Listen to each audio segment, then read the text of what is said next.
The moment the avoidant pushes you away or ghosts you completely, you might imagine them immediately regretting their loss, sitting alone with their pain, or desperately trying to fill the void you left behind.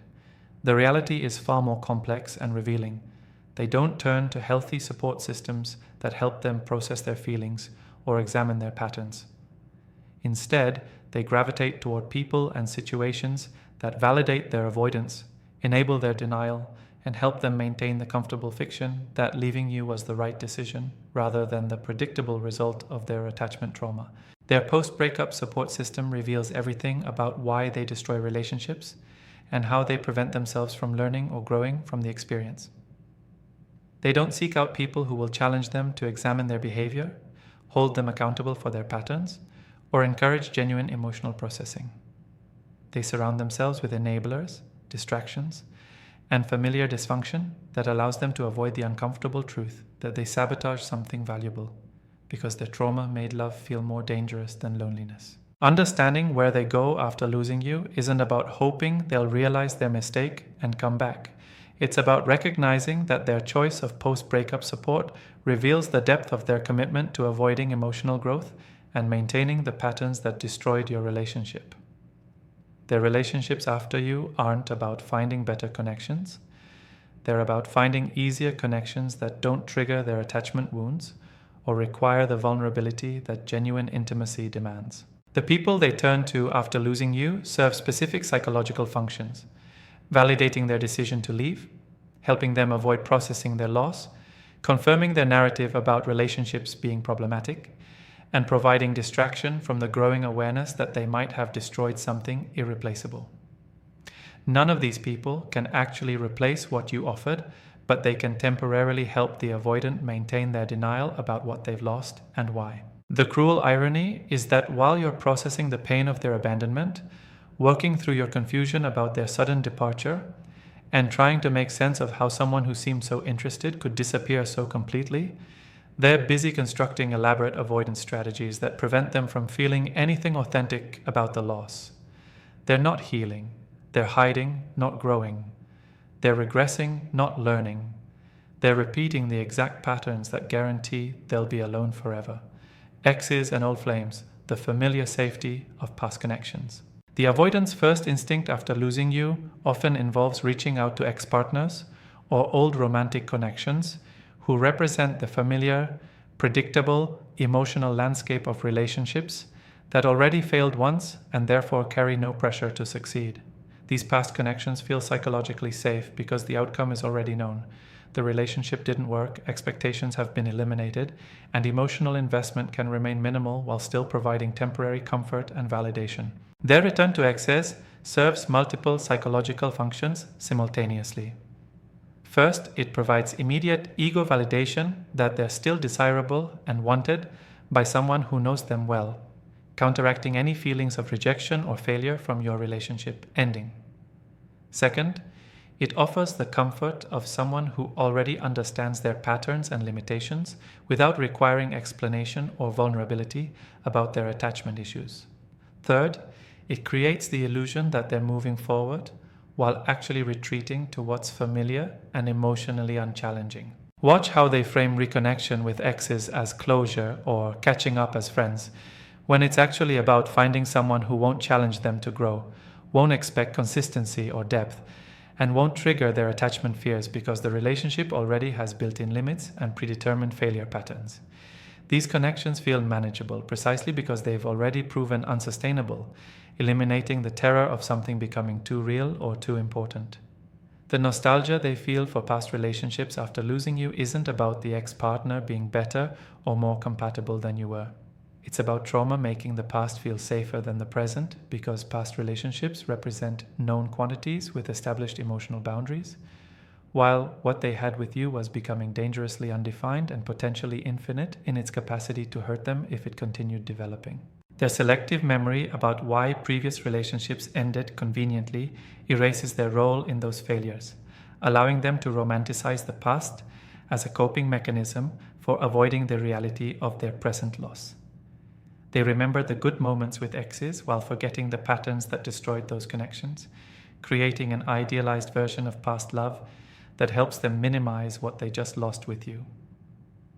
The reconnection with exes often involves them testing whether they can recapture early relationship feelings without the later commitment and vulnerability that triggered their avoidance patterns. They're essentially trying to recreate the honeymoon phase with someone who's already seen their full dysfunction, which provides the perfect storm of validation without pressure, attention without expectation, and connection without risk.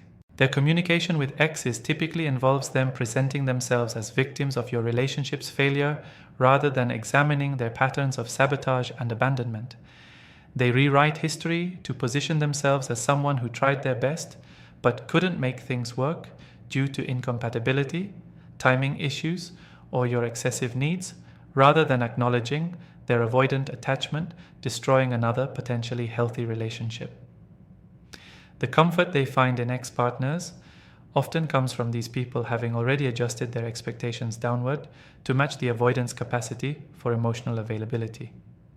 Ex-partners know not to expect consistency, understand their need for space, and have accepted their emotional limitations in ways that feel less demanding than your natural expectations for relationship development and deepening intimacy. Their pattern of returning to exes reveals their preference for cycling through familiar people rather than doing the internal work, required to maintain relationships with new partners who haven't yet learned to accommodate their dysfunction. It's easier to return to someone who's already given up on expecting growth than to admit they need to fundamentally change their approach to intimate connection. The relationships with exes typically remain surface level and temporary, serving as emotional band-aids that provide momentary relief from loneliness without addressing the underlying attachment wounds that caused their loss of you. These connections can't actually fill the void because they were never capable of providing depth, but they effectively distract the avoidant from feeling the full weight of what they've destroyed. Their reconnection with old flames often follows predictable timing, reaching out when their loneliness peaks, when they need validation after losing you, or when they're feeling regret but aren't ready to face you directly or take responsibility for their patterns. These timing patterns reveal that exes serve as emotional maintenance rather than genuine attempts at reconnection or growth.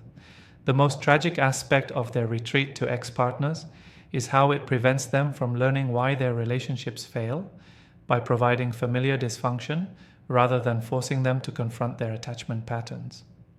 By returning to people who already accept their limitations, they never develop the capacity to show up differently in future relationships, ensuring continued loneliness disguised as relational autonomy.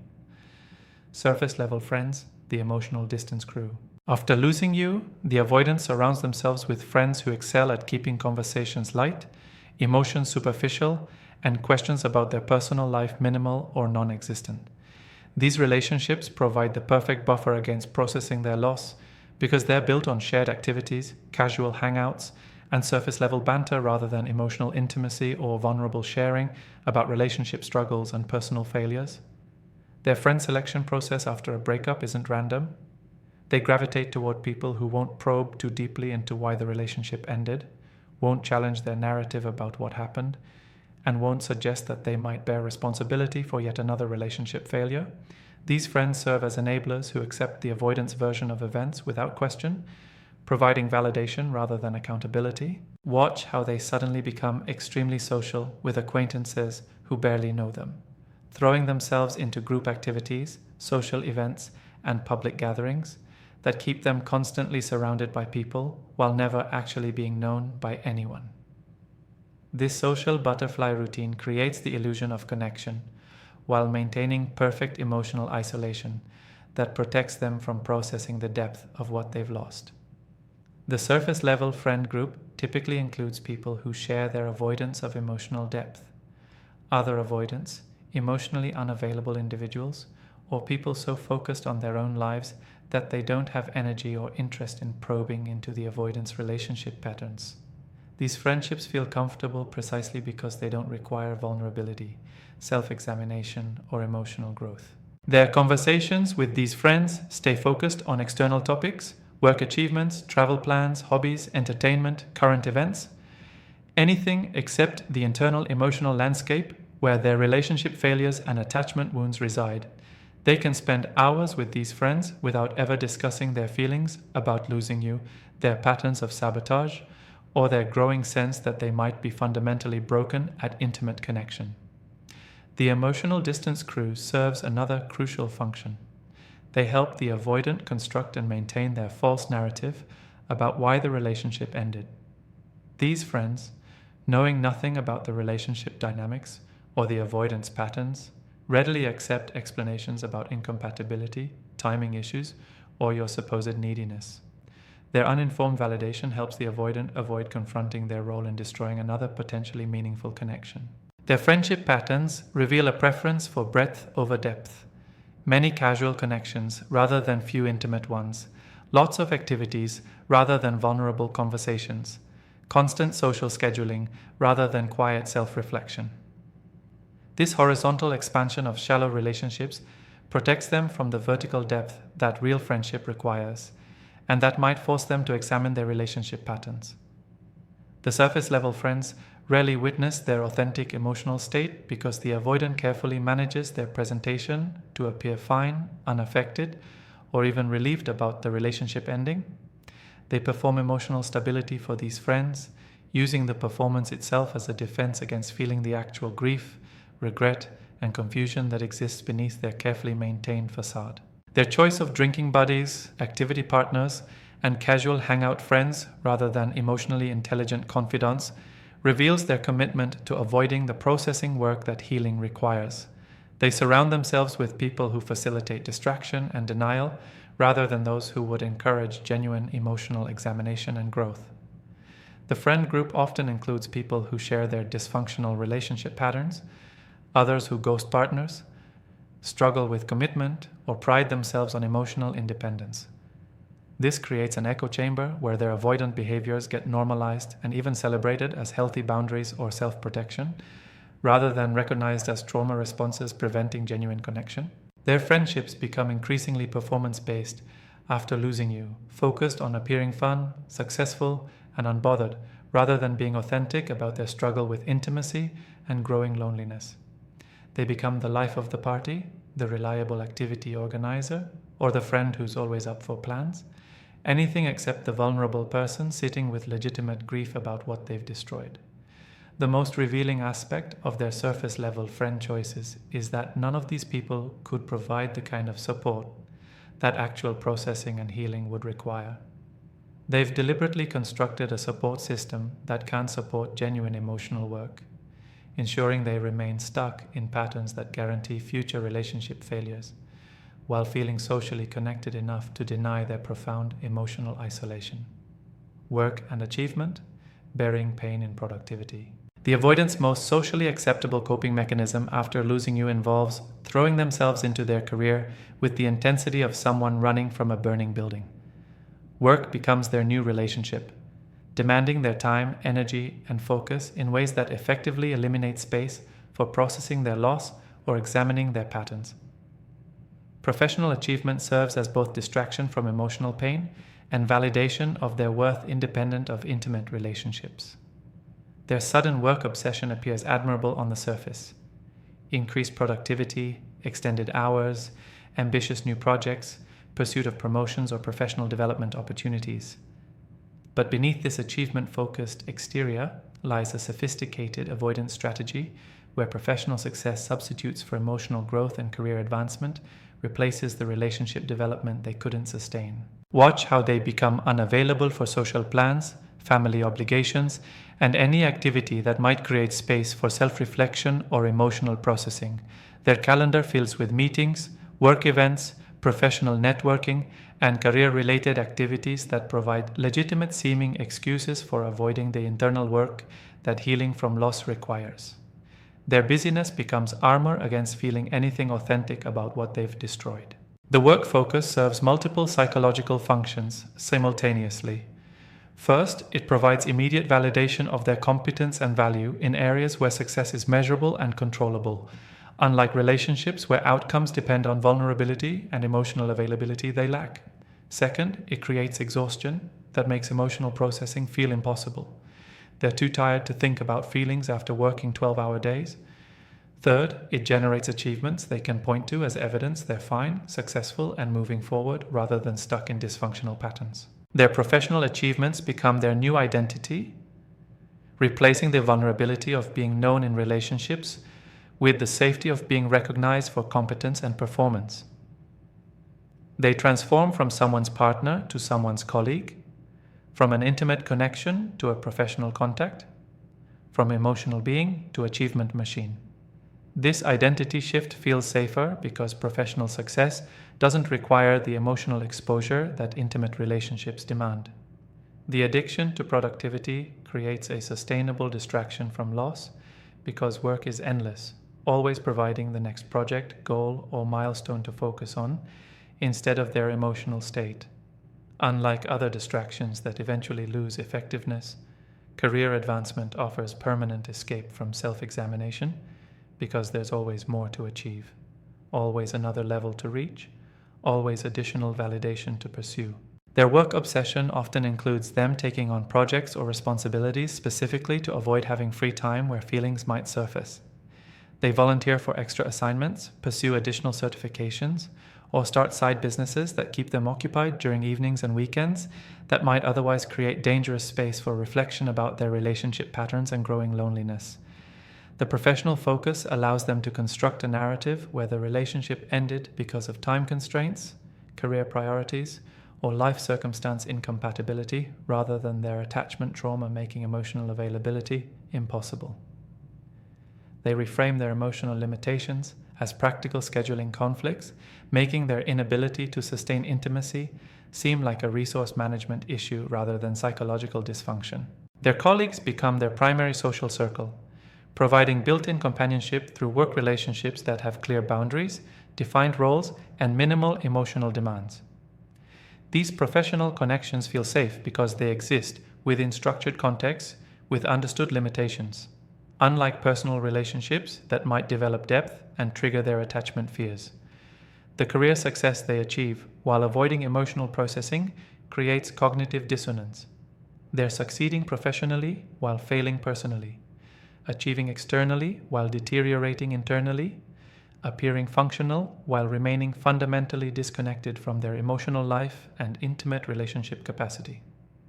This split allows them to maintain self-esteem through professional identity while avoiding accountability for their personal relationship failures. Their work addiction often includes them seeking positions with increased responsibility, management roles, or leadership opportunities that provide legitimate reasons for emotional unavailability and limited personal life investment. They can frame their relationship struggles as sacrifices for career advancement rather than consequences of attachment trauma preventing intimate connection. The most tragic aspect of their productivity burial is that professional achievement, no matter how impressive, can't actually fill the void that meaningful, intimate connection provides. They can climb every career ladder, earn every recognition, and achieve every professional goal while still experiencing the profound loneliness that comes from choosing performance over presence, achievement over authenticity, and success over the vulnerability that real love requires. New romantic distractions, the rebound pattern. The avoidance jump to new romantic prospects with shocking speed after losing you isn't about finding genuine connection or moving on healthily. It's a desperate attempt to avoid processing their loss, prove to themselves they don't need the intimacy they couldn't handle, and replace one source of validation with another before sitting with the uncomfortable reality of what they've destroyed. These rebound relationships serve as emotional anesthesia that numbs the pain of loss while preventing any real healing or pattern recognition. Their pursuit of new romantic interests often begins before your relationship has fully ended, with them mentally and emotionally checking out while still physically present, laying groundwork for immediate replacement that ensures they never have to sit with the emptiness of being alone. This overlap isn't about finding someone better. It's about ensuring continuous emotional distraction that prevents them from feeling the full weight of their choices and patterns. Watch how quickly they download dating apps, respond to potential interests, or rekindle connections with people who showed interest during your relationship. This frantic replacement behavior reveals their terror of being alone with their thoughts, their inability to tolerate the discomfort of processing loss, and their need for external validation to maintain their sense of worth and desirability after experiencing relationship failure. The people they pursue in rebound patterns typically fall into predictable categories that serve their avoidance rather than their growth. They might choose someone emotionally unavailable who won't expect depth, someone overly eager who provides easy validation without effort, someone completely different from you to prove they've moved on, or someone superficially similar who allows them to replay the honeymoon phase without addressing why the pattern always ends the same way.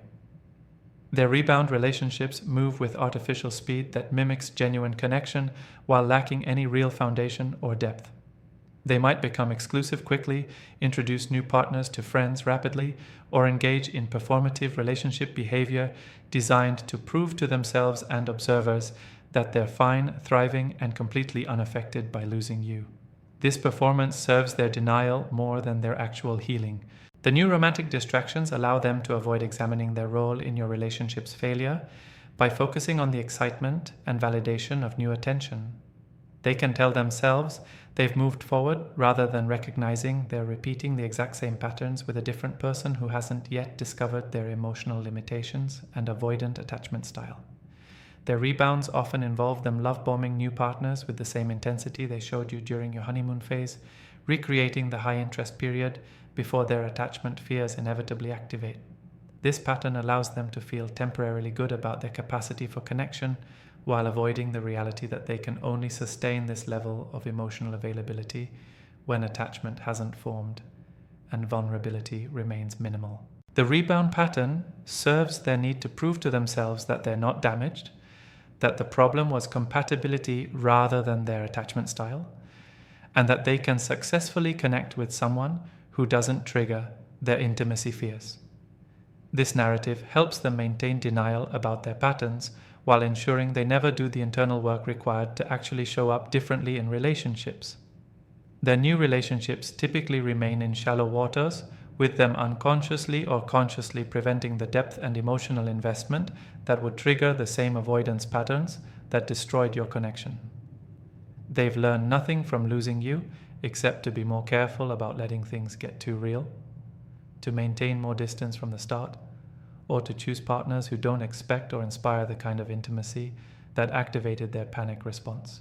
The rebound distractions often include them presenting the new relationship as proof that leaving you was the right decision, that they've found better compatibility, or that they're happier with someone who doesn't have your issues or expectations. This narrative allows them to justify their abandonment of you while avoiding accountability for their patterns of sabotaging healthy connections. Their new romantic interests become unwitting participants in their avoidance strategy, providing temporary relief from loneliness and validation of their desirability while having no idea they're serving as emotional band-aids for wounds the avoidant refuses to acknowledge or treat. These new partners will eventually discover the same emotional limitations, face the same withdrawal patterns, and experience the same confused abandonment you did. The most devastating aspect of their rebound pattern is how it guarantees they'll repeat their relationship failures indefinitely while feeling like they're actively working toward connection. By replacing depth with novelty, healing with distraction, and growth with temporary validation, they ensure they'll remain trapped in the same painful cycle while destroying potentially meaningful connections with people who deserve better than being used as emotional anesthesia.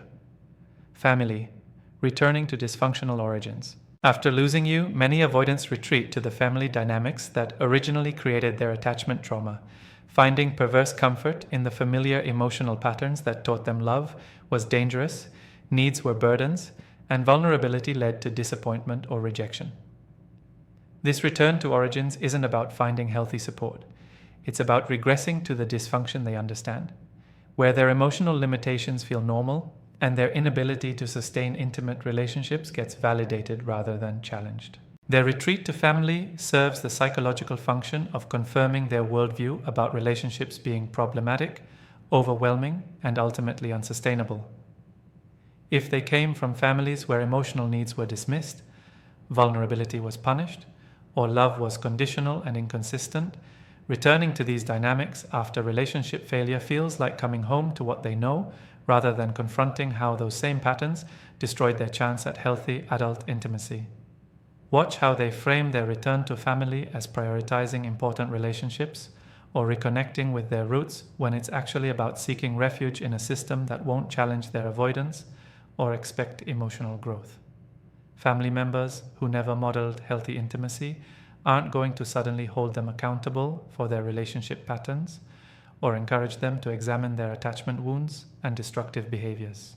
Their family often provides ready-made explanations for their relationship failure that absolve them of responsibility while reinforcing their avoidant patterns. Parents who never demonstrated healthy attachment might validate their perspective that you were too needy, too demanding, or too emotionally intense. Siblings who share similar dysfunction might normalize their ghosting behavior or emotional unavailability as reasonable self-protection rather than recognizing it as trauma response requiring healing. The comfort they find in family dynamics typically involves them slipping back into childhood roles where their emotional limitations were formed and reinforced. They might become the independent one who doesn't need anyone, the responsible one who focuses on achievements rather than feelings, or the distant one whose emotional unavailability gets accepted as part of their personality rather than challenged as unhealthy pattern requiring change. Their family relationships often mirror the same emotional distance and lack of vulnerability that characterize their romantic patterns, creating an echo chamber where their inability to be intimate gets normalized across all relationships. They can spend time with family without ever discussing their feelings about losing you, their patterns of sabotage, or their growing fear that they might be incapable of sustaining meaningful, intimate connection with anyone. The family system frequently includes members with their own avoidant attachment styles or emotional limitations, creating a collective dysfunction where everyone's incapacity for genuine intimacy gets treated as normal rather than recognized as intergenerational trauma requiring intervention.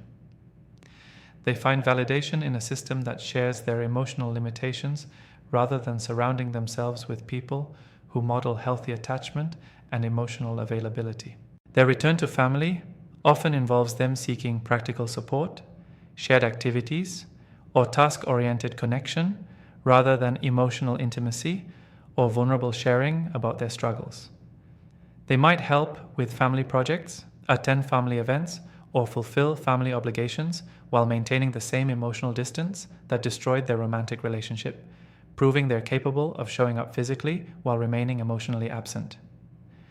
The family dynamic typically includes minimization of their relationship loss as something they'll get over or move past easily, reinforcing their tendency to avoid processing grief and examining patterns. Family members might encourage them to date someone new quickly, focus on their career, or simply put the relationship behind them rather than doing the painful work of understanding why their relationships consistently fail at the same intimacy threshold. Their family's response to their relationship ending often reveals the origin of their avoidant patterns. Parents who respond to their distress with practical advice rather than emotional comfort. Siblings who change the subject when conversations become vulnerable. Or family members who treat emotional expression as weakness rather than courage.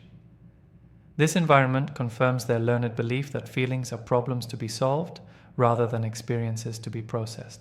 The most tragic aspect of their return to dysfunctional family origins is how it ensures they'll never break the intergenerational cycle of avoidant attachment and relationship failure. By seeking comfort in the system that created their wounds, rather than building support networks that could help heal them, they guarantee they'll pass the same emotional limitations to future partners and potentially future children, perpetuating dysfunction across generations while feeling safely ensconced in familiar patterns that require no growth or change.